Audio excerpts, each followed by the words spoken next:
हर हर महादेव। श्री गुरुवे नम।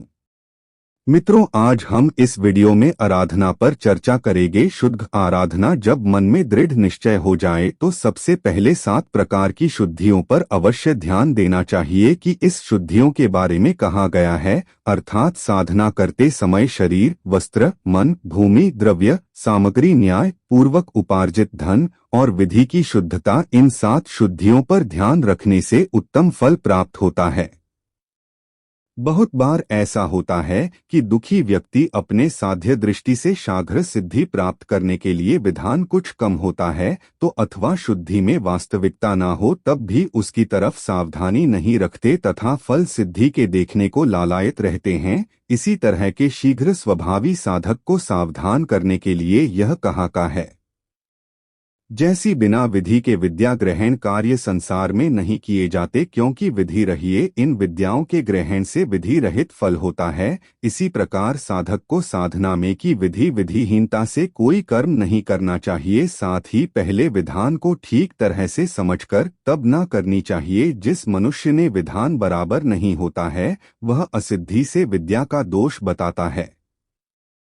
साधना करने से पहले प्रत्येक साधक को चाहिए कि वह इस कार्य को करने की योग्यता स्वयं में है अथवा नहीं, यह अवश्य विचार करें। जैसा कि किसी औषधि को पुष्टिकारक बनाने के लिए वैद्य ने उत्तम सामग्री और शास्त्रीय विधान के अनुसार इसका निर्माण भी किया, किंतु उसे पचाने की शक्ति खाने वाले के शरीर में नहीं हो तो उसमें वैद्य का क्या दोष है और औषधि से क्या लाभ होगा। अथवा पचाने की शक्ति रहने पर भी उसके पथ्य के रूप में बताए गए नियमों का यथावत पालन नहीं किया जाए तो रोग शमन की अपेक्षा रोग और बढ़ेगा ही। ऐसी परिस्थिति में औषधि और वैद्य दोनों का क्या दोष है। सत्य है, यह परिपूर्ण रूप से ध्यान रखना चाहिए कि किसी भी प्रकार की साधना करने से पहले अपनी योग्यता, पात्रता, आत्मबल एवं दृढ़ता का विचार करके ही सिद्धि के लिए प्रयास करें तथा शिव कृपा से सिद्धि प्राप्त हो जाए तो उसका अनुचित उपयोग न करना चाहिए।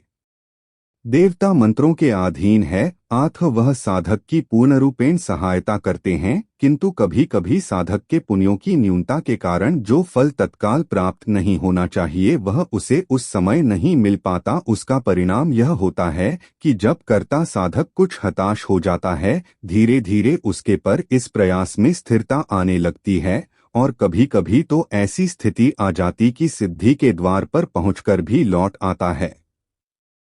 इसके लिए एक बात समझ ली कि जैसे 2 बालकों का जन्म एक ही समय एक ही स्थान में होता है और उनके जन्म समय के ग्रहों के योग भी समान होते हैं, परंतु फिर भी एक राज्य करता है और एक आफिसरी काम दोनों के समान हैं, किंतु पद में अंतर आ जाता है, तब यही कहना पड़ता है कि राज्य करने वाले के पुण्य प्रबल थे और दूसरे के कम। इसी प्रकार साधना करने वालों के फल में भी तरतरता हो जाती है। आत्म हताश या शिथिल न होने से अच्छा निरंतर प्रयत्न करते रहना चाहिए। साधक के लिए यह अत्यावश्यक है कि वह किसी भी साधना अथवा प्रयोग में समान शक्ति का चिंतन करें, अर्थात प्रयोग छोटा हो अथवा बड़ा कार्य संपन्न करने हैं अतः उन्हें किसी प्रकार के हीन भाव न आने दें तथा कर्तव्य कर्मों के प्रति भी उदास भाव न रखें। यदि कर्ता के मन में छोटा बड़ापन घर कर जाएगा तो क्रिया में अंतर आ जाएगा और क्रिया में अंतर आ जाने से सफलता में भी अंतर आ जाएगा। साथ ही यह भी ध्यान रखना चाहिए कि सभी प्रकार के प्रयोगों में गुरु ही प्रमाण है और गुरु के आदेशों के अनुसार किए गए कार्य ही सफल होते हैं। अतः अपने मन की प्रवृत्ति के आधार पर इच्छा अनुसार परिवर्तन अथवा मिश्रण में करें। हमारे तंत्रों में ऐसे मिश्रण के कारण ही हम वास्तविकता से दूर हो गए हैं और यथार्थ को छोड़कर कल्पित को ही अपनाए हुए हैं। हम देखते हैं कि कुछ साधना के अनुरागी अपने प्रयोगों के शीघ्रता से सिद्ध होने की इच्छा से अथवा इधर-उधर की पुस्तकों में पढ़कर अपनी प्रचलित प्रक्रिया में मनमाना मिश्रण करने लगते हैं। इस प्रकार की प्रवृत्ति को शास्त्रों में संकरीकरण कहा गया है। संकरता मिश्रण करने में महान दोष कहा गया है। तंत्र में संकरता करने से जीवन नरक समान होता है। यदि इस प्रकार कोई आवश्यकता का अनुभव हो तो कृषि योग्य अनुभवी विद्वान अथवा सिद्धगुरु का सहारा लेकर कार्य करें। अपने इष्ट देव से प्रार्थना करें कि मेरे इस कार्य में यदि कोई त्रुटि हो तो उत्तम मार्ग बताकर उसे पूर्ण करें। ऐसा करने से संबंध द्वारा अथवा किसी अन्य माध्यम के द्वारा मार्ग मिल जाता है, ऐसा अधिक साधनों का अनुभव है। उपासना में प्रवृत्त होने के पश्चात उपासक धर्मों का पालन अत्यावश्यक होता है, जिसमें भावना की दृढ़ता, निंदा प्रवृत्ति का त्याग, अविचल श्रद्धा, मितभाषण, नित्य अनुष्ठान, शीलता, अपरिग्रह वृत्ति, निर्मल चित्तवृत्ति आदि आते हैं, जिनका पालन अति आवश्यक होता है। उदाहरण के लिए यह शाबर सर्प मंत्र है, वह बिस्मिल्लाह का मंत्र कहलाता है, अर्थात उस मंत्र का दृष्टा मूल साधक बिस्मिल्लाह नाम का कोई फकीर है। इस मंत्र के साधक को ग्रहण के समय कंठ तक पानी में खड़े रहकर लोबान की धूप देते हुए जप करना पड़ता है।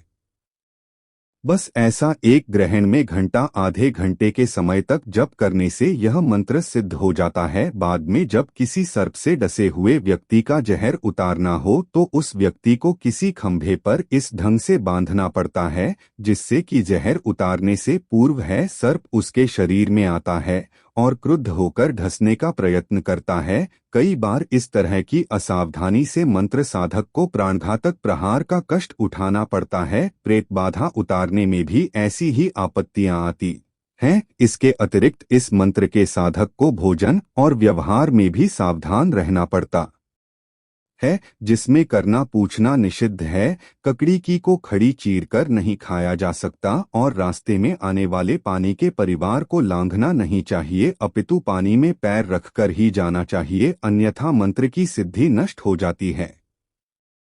अगर यह वीडियो आपको अच्छी लगी हो तो चैनल को लाइक व सब्सक्राइबर्स करें। धन्यवाद।